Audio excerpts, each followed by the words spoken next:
રાજકોટમાં ફરી એકવાર આજે ગાજવીજ સાથે વરસાદ તૂટી પડ્યો છે। ગોંડલ ચોકડી, યાજ્ઞિક રોડ આ તમામ વિસ્તારો એવા છે કે જ્યાં અત્યારે સમી સાંજે વરસાદ પડ્યો છે। કાલાવડ અને યુનિવર્સિટી રોડ પર પણ વરસાદ વરસી રહ્યો છે। વીજળીના કડાકા ભડાકા સાથે વરસાદ ખાબકી રહ્યો છે। આ દ્રશ્યો રાજકોટના। મયુર સોની મારી સાથે જોડાયા છે। મયુર, કેવો વરસાદ છે રાજકોટમાં? મનીષ, આખો દિવસ ભયંકર ગરમી અને બફારાના કારણે રાજકોટવાસીઓ ત્રસ્ત થતા એકાએક વાતાવરણ પલટાયું હતું ને શહેરના ગોંડલ ચોકડી, માલવિયા કોલેજ વિસ્તાર, ઢેબર રોડ સહિતના વિસ્તારોની અંદર સારા એવા પ્રમાણની અંદર વરસાદ વરસ્યો હતો। તો કેટલાક વિસ્તારની અંદર વરસાદી પાણી છે એ પણ ભરાયા હતા, પરંતુ સૌથી વધારે વરસાદ છે તે ગોંડલ ચોકડીના આસપાસના વિસ્તારની અંદર છે તે જોવા મળ્યો હતો।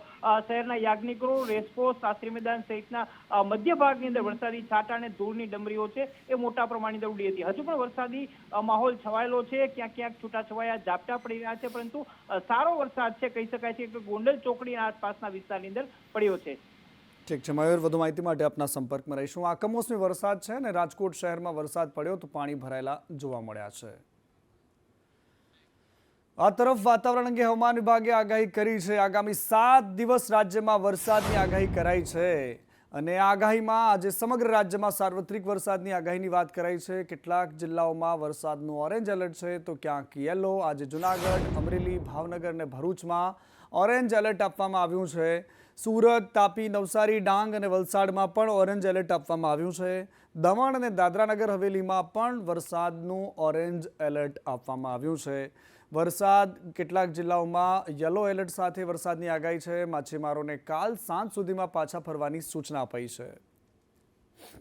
आज जो सुबह जो क्षेत्र देख पा रहे हैं यहाँ पर, जो ईस्ट सेंट्रल अरेबियन सी है और उसके आसपास में जो साउथ कोंकण और गोवा का इलाका है, उसके पास में एक लो प्रेशर एरिया आज सुबह 5:30 बजे जो है वो बना हुआ है और ये अभी भी उसी क्षेत्र में केंद्रित था। 8:30 बजे के आसपास सुबह के समय के अनुसार हमारा अनुमान ये है कि अगले 36 घंटों के दौरान ये थोड़ा नॉर्थवर्ड मूव कर सकता है और इसके साथ साथ इसके और तीव्र होकर के एक डिप्रेशन यानी अवदाब में परिवर्तित होने की संभावना है। गुजरात में भी अगले जो एक सप्ताह के दौरान जो है वो उसमें heavy to very heavy rainfall जो है वो इशू की गई है वार्निंग इसके लिए।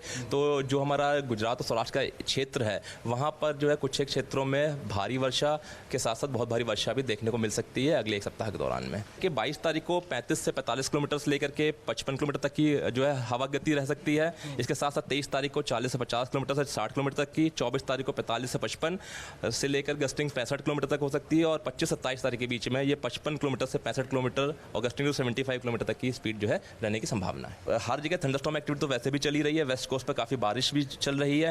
2 से 3 दिनों में हमारा अनुमान है कंडीशन फेवरेबल हो जाएंगी मानसून ऑनसेट के लिए। तो दक्षिण में भी बारिश जो है वो शुरू हो जाएगी। जो हमारा केरला और कर्नाटक के क्षेत्र हैं वहाँ पर भी heavy to very heavy rainfall की वार्निंग इशू की गई है और जो हमारा तटीय कर्नाटक क्षेत्र है वहाँ पर डे 3 में यानी कि 24 तारीख को आइसोलेटेड एक्सट्रीमली हैवी रेनफॉल की वार्निंग भी जारी की गई। देखिए अभी प्रेडिक्शन वही है कि जो नॉर्मल डेट है वो 1 जून की है। IMD ने इसका प्रेडिक्शन दिया था 27 मई का ±4 डेज के एरर के साथ में। हमारा अनुमान आज की डेट में ये कि अगले 2 से 3 दिनों में कंडीशन जो फेवरेबल हो सकती हैं इसके मॉनसून तट केरला के तट पे पहुंचने की। અને આ તરફ સૌરાષ્ટ્રમાં આજે પણ વરસાદ વરસી રહ્યો છે। જામજોધપુરના વાતાવરણમાં પલટાના દ્રશ્યો મારે તમને બતાવવા છે। ભારે પવનના સુસવાટા સાથે વરસાદ વરસ્યો છે। આ ધોધમાર વરસાદના દ્રશ્યો હતા। જોરદાર પવન ફૂંકાયો, વીજળીના કડાકા ભડાકા થયા અને ભારે બફારા બાદ આ વરસાદ વરસ્યો છે। હવે ઉપલેટાની તસવીરો મારે તમને બતાવી છે। ઉપલેટાના ગ્રામ્ય વિસ્તારોમાં આજે વરસાદ વરસ્યો છે। મોટી પાનેલી, હરિયાસણ આ તમામ વિસ્તારો છે કે જ્યાં આજે વરસાદ વરસ્યો। ઉપલેટાના કોલકી, ખારચિયામાં વરસાદ વરસ્યો છે। કમોસમી વરસાદ છે અને ખેડૂતોને ચિંતા સતાવી રહી છે। ખેતરોમાં પાણી ભરાયેલા જોવા મળી રહ્યા છે। આ ઉપલેટાના ગ્રામ્ય વિસ્તારો છે। આ તરફ રાજકોટના ગોંડલમાં પણ ધોધમાર વરસાદ વરસ્યો। જોરદાર પવન અને સુસવાટા મારતા વાયરા વચ્ચે જોરદાર મેઘરાજાએ જમાવટ કરી હતી। વીજળીના કડાકા ભડાકા વચ્ચે કોટડા, સાંગાણી, શાપર અને વેરાવળમાં વરસાદ વરસ્યો છે। કેટલાય જગ્યાએ વૃક્ષો ધરાશયી થયા છે। બાગાયતી, તલ અને મગના પાકને નુકસાન થઈ રહ્યું છે। ખેતરોમાં પાણી ભરાયા છે અને આ જ પ્રકારે વરસાદ કાઠિયાવાડમાં છેલ્લા કેટલાય દિવસોથી વરસી રહ્યો છે। હવે વાત જૂનાગઢની કરવી છે। જૂનાગઢમાં પણ આજે સતત ત્રીજા દિવસે બપોર બાદ વરસાદી વાતાવરણ સર્જાયું। કમોસમી વરસાદ વરસી રહ્યો છે। જૂનાગઢના ગ્રામ્ય વિસ્તારો હોય કે પછી શહેર, જ્યાં નજર કરશો ત્યાં તમને આ જ પ્રકારની પરિસ્થિતિ જોવા મળશે। માત્ર જૂનાગઢ જ નહીં પરંતુ પોરબંદરની સ્થિતિ પણ આવી જ છે. પોરબંદરમાં પણ જોરદાર પવન ફૂંકાયો, રસ્તા પર ધૂળની ડમરીઓ ઉડી, વાતાવરણ ગોરંભાયેલું રહ્યું, ગગનભેદી વાદળો વચ્ચે કડાકા થતા રહ્યા, પરંતુ વરસાદ જેવો હોવો જોઈતો હતો એવો નહોતો, પરંતુ પવન જોરદાર ફૂંકાયો છે. આજથી અરબી સમુદ્રમાં લો પ્રેશર સિસ્ટમ સક્રિય થઈ છે. 24 કલાકમાં લો પ્રેશર સાયક્લોન બનવાની શક્યતા છે. હવામાન નિષ્ણાંત અંબાલાલ પટેલ કહી રહ્યા છે કે ધીરે ધીરે પવનની ગતિ વધવાની છે. સાવધાન રહેજો. 100 કિલોમીટર પ્રતિ કલાકે પહોંચે. 23 થી લઈને 25 મે સુધીમાં આ સિસ્ટમ દરિયાને ઘમરોળવાની છે. મુંબઈ અને મહારાષ્ટ્રના ભાગોમાં પણ 15 ઇંચ જેટલો વરસાદ પડી શકે છે. દક્ષિણ ગુજરાતમાં 10 થી લઈને 12 ઇંચ વરસાદ વરસી શકે છે. આવી વાત અંબાલાલ પટેલે કરી છે. સાવધાન રહેવું. હવામાન નિષ્ણાંત છે અંબાલાલ પટેલ, તેમની સાથે વાતચીત કરીશું. કાકા, જે આ લો પ્રેશર સિસ્ટમ હાલ સર્જાઈ છે, ચક્રાવત બને તેવી પૂરેપૂરી સંભાવનાઓ છે, આપની શું આગાહી?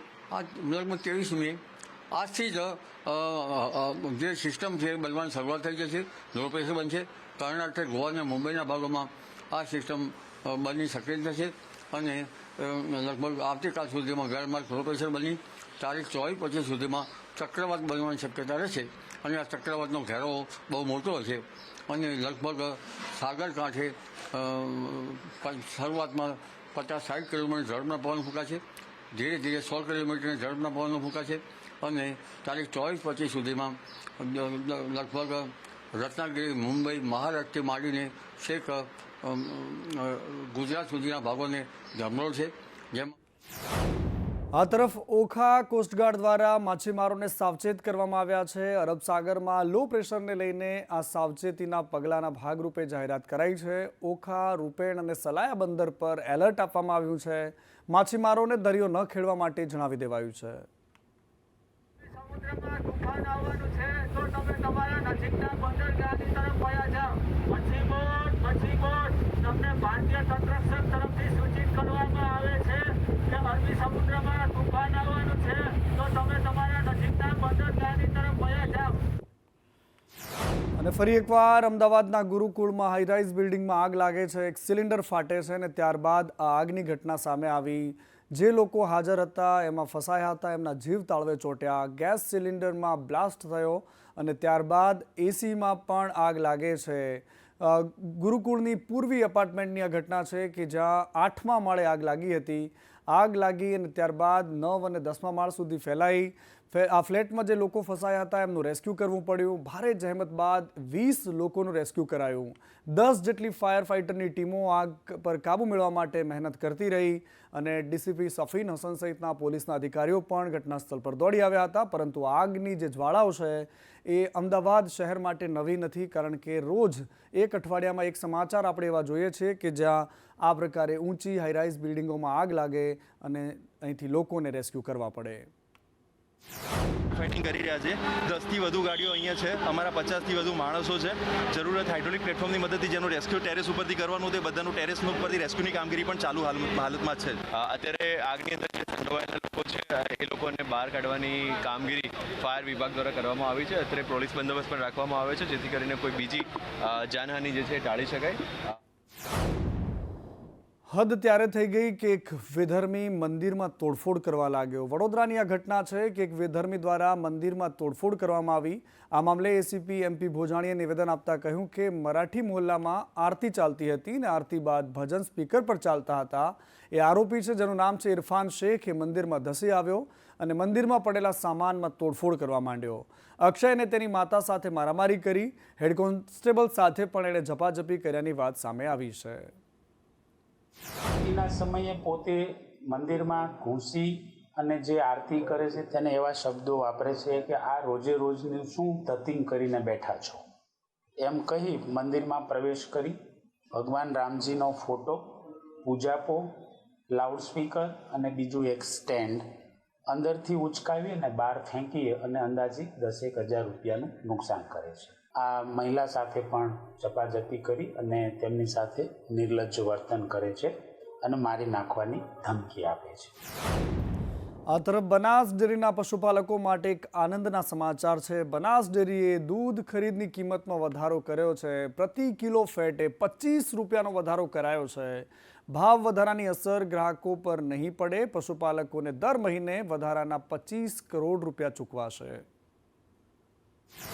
બનાસ ડેરી દ્વારા પશુપાલકોને ચૂકવાતા દૂધના ભાવમાં 1 કિલો ફેટે ₹25નો આજથી વધારો કરવામાં આવ્યો છે।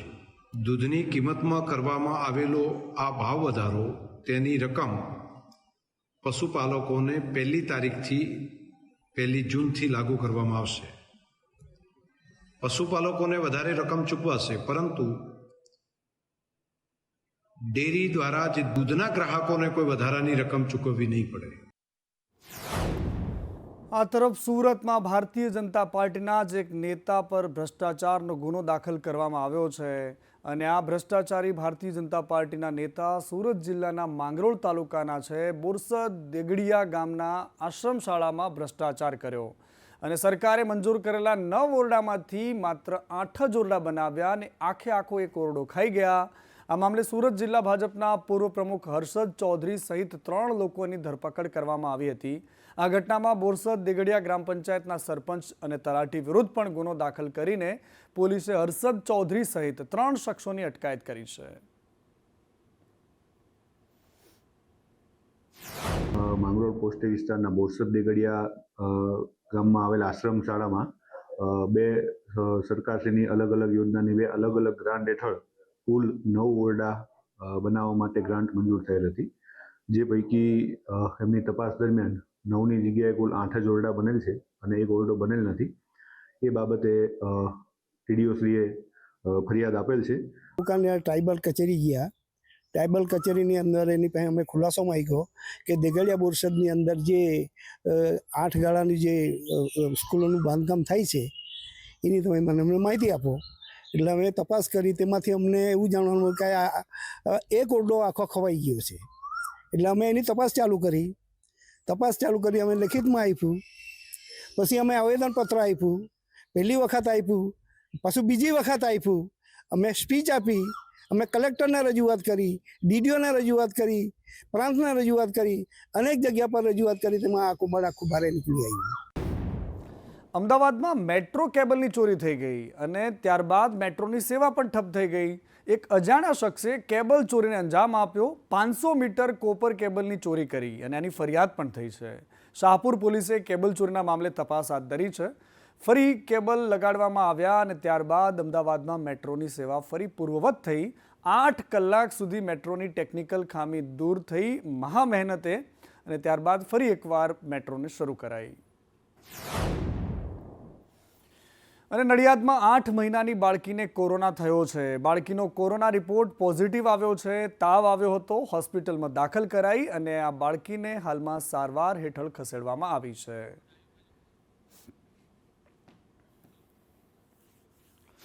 ગુજરાતમાં કોરોનાના કેસ વધી રહ્યા છે, સાવધાન રહેવાની જરૂર છે। મહેસાણા જિલ્લામાં પણ કોરોનાએ માથું ઉંચક્યું છે। કડીમાં એક કોરોનાનો પોઝિટિવ કેસ આવ્યો છે। ગઈકાલ બાદ આજે ફરી એક કેસ નોંધાયો છે અને કડીમાં અત્યારે 2 પોઝિટિવ કેસ નોંધાયેલા છે। માત્ર ઉત્તર ગુજરાત જ નહીં પરંતુ સૌરાષ્ટ્રમાં પણ આ નવા કોરોના એન્ટ્રી કરી દીધી છે। દિવસે ને દિવસે કોરોના વધી રહ્યો છે। રાજકોટમાં કોરોનાનો એક કેસ નોંધાયો છે। 43 વર્ષના પુરુષનો કોરોનાનો રિપોર્ટ પોઝિટિવ આવ્યો છે। વિદેશથી પરત ફરેલા વ્યક્તિમાં કોરોનાના લક્ષણો જોવા મળ્યા હતા। ન્યૂ ઓમનગર વિસ્તારમાં આ કેસ નોંધાયો છે। કોરોનાના સામાન્ય લક્ષણો હોવાથી દર્દીને હોમ ક્વોરન્ટાઇન કરાયો છે। અને આ તરફ અમદાવાદ ગુજરાતમાં ફરીથી કોરોનાનો પગફેસારો થઈ રહ્યો છે। અમદાવાદમાં કોરોનાના કુલ 13 કેસ છે। સોલા સિવિલમાં અત્યારે 20 વર્ષીય દર્દીને ઓક્સિજન પર રાખવાની ફરજ પડી છે। મહિલા દર્દીએ કોરોનાનો રિપોર્ટ કરાવ્યો હતો, રિપોર્ટ પોઝિટિવ આવ્યો અને ત્યારબાદ એમને સોલા સિવિલમાં આઇસોલેશન બેડમાં રાખવામાં આવ્યા છે। હાલ 30 જેટલા બેડ પણ ત્યાં તૈયાર કરાયા છે। ઓક્સિજન, વેન્ટિલેટર, દવાઓ તમામ વ્યવસ્થાઓ રાખવામાં આવી છે। સાવધાન રહેવાની સૌ કોઈએ જરૂર છે, કારણ કે બ્રિટનમાં જે મૃત્યુનો દર હતો એ પણ અચાનક જ વધી ગયો છે। એટલે આ કોરોનાને હળવાશથી લેવાની જરૂર નથી।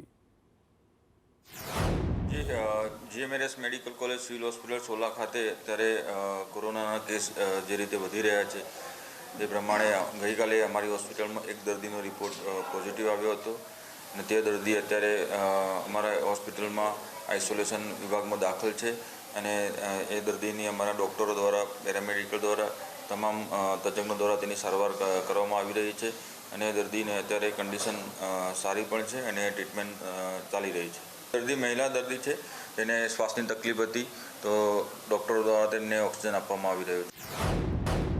અને આ તરફ ઓપરેશન સિંદૂર બાદ પ્રધાનમંત્રી નરેન્દ્ર મોદી ગુજરાતમાં આવી રહ્યા છે અને અમદાવાદમાં એમનું ભવ્ય સ્વાગત થવાનું છે. એરપોર્ટથી ઇન્દિરા સર્કલ સુધી ભવ્ય રોડ શો યોજાવાનો છે. 50,000થી વધારે લોકો અહીંયા સ્વાગત માટે ઉમટવાના છે. અલગ અલગ થીમ હશે, ટેબલો હશે અને પ્રધાનમંત્રી મોદીનું ભવ્ય અને ઉમળકાભેર સ્વાગત કરાશે.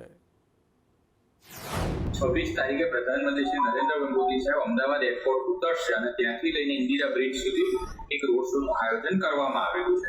આ રોડ શોની અંદર 50,000 કરતા વધારે લોકો જે સ્વયંભૂ આવશે એ પ્રકારની અમને અપેક્ષા છે, કારણ કે જે રીતે અમને નીચેથી એક વાઇબ્રન્સી મળી રહી છે, લોકોનો ઉનેરો ઉત્સાહ છે. ચારેય બાજુ એટલે કે અમદાવાદ એરપોર્ટથી લઈ અને ઇન્દિરા બ્રિજ સુધી ચારેય બાજુ ત્રિરંગા હશે, ઓપરેશન સિંદૂરના પોસ્ટર હશે, બેનરો હશે, ક્યાંક બ્રહ્મોસ મિસાઇલ બ્રહ્મોસ છે એના ટેબલો હશે, ક્યાંક રાફેલ વિમાનનો જે કહેવાય કે એ પ્રતિકૃતિ મૂકેલી હશે અને સમગ્ર કર્ણાવતી મહાનગરની અંદર અનેક જગ્યાએ બેનરો અને હોર્ડિંગો મારવામાં આવશે. અને પ્રધાનમંત્રી મોદી 26 મેના રોજ દાહોદની મુલાકાત પણ લેવાના છે. દાહોદમાં પણ તૈયારીઓનો ધમધમાટ છે. 1.5 લાખ જેટલી જનમેદનીને સંબોધન કરવાના છે. 9,000 એચપીનું પ્રથમ લોકોમોટિવ એન્જિન સમર્પિત કરાશે. મેક ઇન ઇન્ડિયા અંતર્ગત આ આખું એન્જિન તૈયાર કરાયું છે. 20,000 કરોડના ખર્ચે તૈયાર થયું છે railway production unit. Locomotive engine પર લખેલું હશે મેન્યુફેક્ચરિંગ બાય દાહોદ. આ દાહોદ માટે ગર્વની વાત છે, ગૌરવની વાત છે. લોકોમોટિવ એન્જિન 4600 ટનના કાર્ગોનું પણ વહન કરી શકશે. આ પ્રકારનું ઉત્પાદન હવે આપણા દાહોદમાં થવા જઈ રહ્યું છે.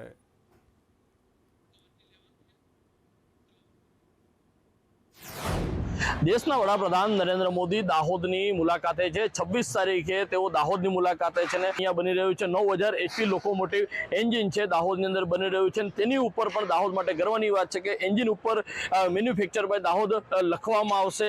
જે દાહોદમાં ચોથી વાર પધારી રહ્યા છે એ સમગ્ર દાહોદ માટે અને સમગ્ર દાહોદ જિલ્લા માટે ખૂબ જ આનંદનો વિષય છે, કેમ કે ઓપરેશન સિંદૂર પાર પડ્યા પછી દાહોદમાં એમની પ્રથમ સભા હશે અને દાહોદમાં એમનું આગમન હશે. લગભગ 9,000 હોર્સ પાવરનું એન્જિન જે સમગ્ર દેશ અને વિશ્વ માટે મોદી સાહેબ મૂકવાના છે ખુલ્લો. અને અહીંયા જે દાહોદ શહેર માટે અને દાહોદ જિલ્લા માટે અનેક વિકાસના કામોનું લોકાર્પણ મોદી સાહેબ કરવાના છે. હેમલ પંચાલ, સંદેશ ન્યૂઝ, દાહોદ. વાત જૂનાગઢમાં વરસાદની કરવી છે. સતત 2 દિવસથી કમોસમી વરસાદ વરસી રહ્યો છે. માંગરોળ તાલુકામાં આજે ધોધમાર વરસાદ વરસ્યો. રુદલપુર ગામના ખેડૂતોની હાલત કફોડી બની ગઈ. મગફળીના પાકને વ્યાપક નુકસાન થયું છે. આકાશમાંથી આફત બનીને વરસેલો વરસાદ મગફળી, તલ, અડદ સહિતના પાકોને નુકસાન કરીને ગયો છે. બાગાયતી પાકમાં પણ કેરી, રવાણા, ચીકુ જેવા પાકોને નુકસાન થયું છે. કમોસમી વરસાદથી ધરતીપુત્રોને અહીંયા રોવાનો વારો આવ્યો છે. 10 થી 15 મણ વીઘા થતા હતા એ બગડી ગયા. અટાણે અડદ ઉગી ગયા. હવે અમારા માલને કેમ નભવું, અમારે કેમ નભવું, કયો રસ્તો કાઢવો, હવે આમાં દી કેમ કાઢવા. વાવેતર કરીએ ને અટાણે કઈ રહ્યું નથી ને કઈ.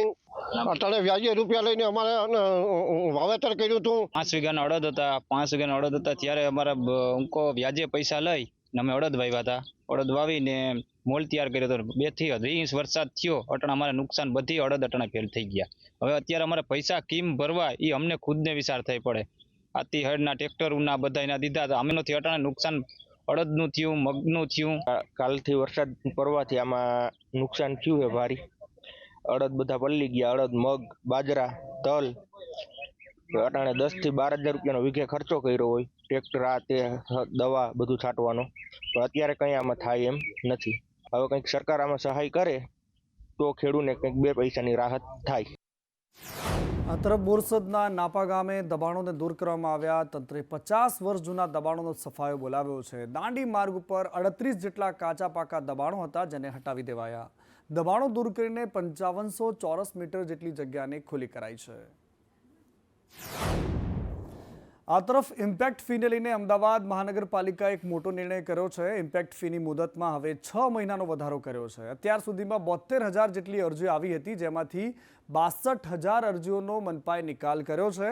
મનપાએ 250 કરોડથી વધારેની આવક કરી લીધી છે. રાજ્ય સરકાર દ્વારા, રાજ્યના માન્ય મુખ્યમંત્રી શ્રી દ્વારા તમામ મહાનગરોને આ ઇમ્પેક્ટ ફીનો કાયદો લાવવામાં આવ્યો હતો. અમદાવાદ મહાનગરપાલિકાની અંદર 75,000 કરતાં વધારે ઇમ્પેક્ટ ફીની અરજીઓ આવેલી હતી. તેનાથી મહાનગરપાલિકા દ્વારા લગભગ 20,000 જેટલી ઇમ્પેક્ટ ફીનો નિકાલ કરવામાં આવ્યો છે. 10,000 જેટલી ઇમ્પેક્ટ ફી પેન્ડિંગ છે અને લગભગ 45,000 કરતાં વધારે ઇમ્પેક્ટ આપણે વાત અરજીઓ નામંજૂર કરવામાં આવી છે. ઇમ્પેક્ટ ફીના કારણે અમદાવાદ મહાનગરપાલિકાને લગભગ 250 કરોડ રૂપિયા જેટલી આવક પણ થઈ છે.